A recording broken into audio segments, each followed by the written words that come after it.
Bill के विरोध में अपनी बात कहने के लिए खड़ा हुआ हूं और इस बिल का विरोध इसलिए कर रहा हूं कि आप इस बिल को अगर एक लाइन में कहना चाहें तो लौट के बुद्धू घर को आए वाला बिल है ये। माननीय, पहले आपने कहा डिजिटल इंडिया होना चाहिए, सारा व्यापार डिजिटली करिए, छोटे छोटे पेमेंट आप डिजिटली करिए। प्रधानमंत्री जी गर्व से कहते हैं वो चाय वाले हैं, लेकिन इस बिल के माध्यम से चाय वाला, सब्जी वाला, समोसे वाला, ठेले वाला, ऑटो वाला, टैक्सी वाला, रिक्शा वाला, सबका व्यापार आप चौपट कर रहे हैं। क्या कह रहे हैं आप इस बिल के अंदर? आप इस बिल में कह रहे हैं कि यूपीआई से जब आप पेमेंट करेंगे तो जो व्यापारी होगा, जो व्यापार कर रहा होगा, जिसके खाते में आप पैसा डालेंगे, उसके ऊपर हम टैक्स लगाएंगे। क्यों लगाएंगे आप टैक्स? छोटे छोटे व्यापार, सब्जी वाले पे, चाय वाले पे आप अतिरिक्त भार डालने जा रहे हैं। अगर मान लीजिए आप उनके ऊपर भार डालने जा रहे हैं, वो किसी उपभोक्ता का रिश्तेदार तो है नहीं मान्यवर, घुमा फिरा के वो अपने सामानों का दाम बढ़ाएगा, जिसका खामियाजा लोगों को भुगतना पड़ेगा, जिनके ऊपर टैक्स के बढ़ने के कारण महंगाई बढ़ेगी।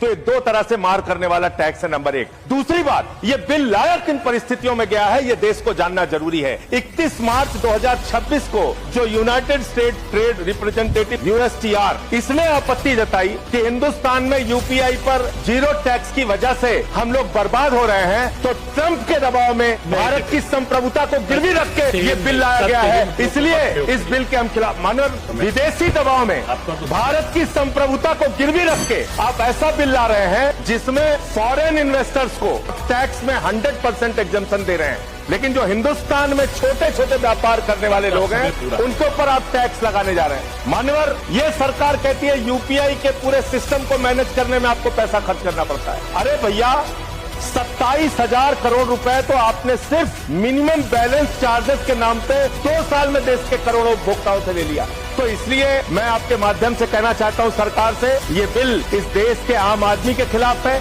छोटे व्यापारियों के खिलाफ है। इस बिल के विरोध में अपनी बात कहते हुए अनुरोध करूंगा कि इसको वापस लिया जाए।